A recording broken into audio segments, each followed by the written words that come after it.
Kwani shishi wewe waga unafanyaga nini labda? Kwa sababu unaweza ndo kiumbe ambayo kinaliliwa sana na maex zake sana.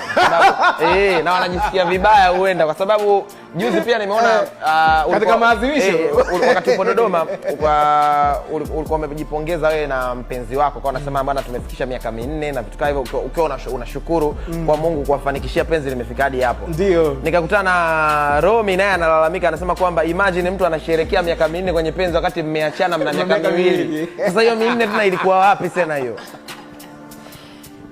Kwa kweli mambo ni mazito. Kwa kweli nachoka. Mimi nataka kusema tena siko hapa kwa ajili ya kumpa mtu airtime tuseme. Ndio.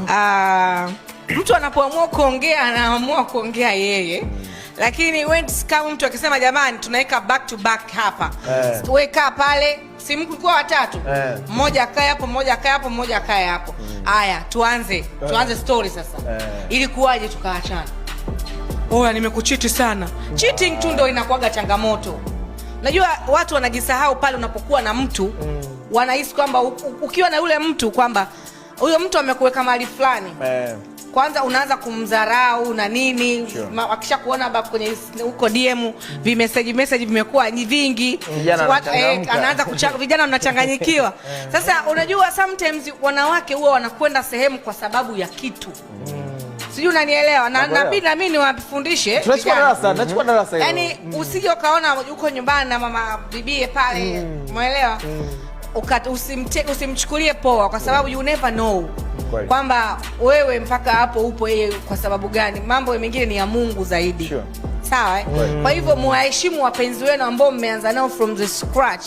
Kwa hiyo sio kafika mahali kwa jiona mimi si ndo Luis Panga, mimi si ndo Lichi Msafi. Watanijuaje sasa? Kwanza nataka nianze kupambana na wale mademu ambao walikuwa wananikataa kitambo. Hapo ndo unapoharibu sasa. Sijui unanielewa? Darasa unalichukua hilo Lichi. Nachukua na wao hawaji kwa sababu ya kukupenda. They are coming to know. Kwani vipi hapo Lichi? What's happening? You know, kumbe hamna issue yoyote, watu tumeamua tukupendana kwa maisha yetu.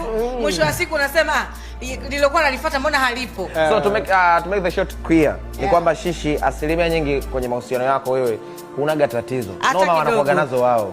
Yani mimi wewe changamoto ndio unazo tu, mimi niko sawa. Sijakamilika pia kama mwanadamu. Lakini mimi niwe mkweli nina upendo sana.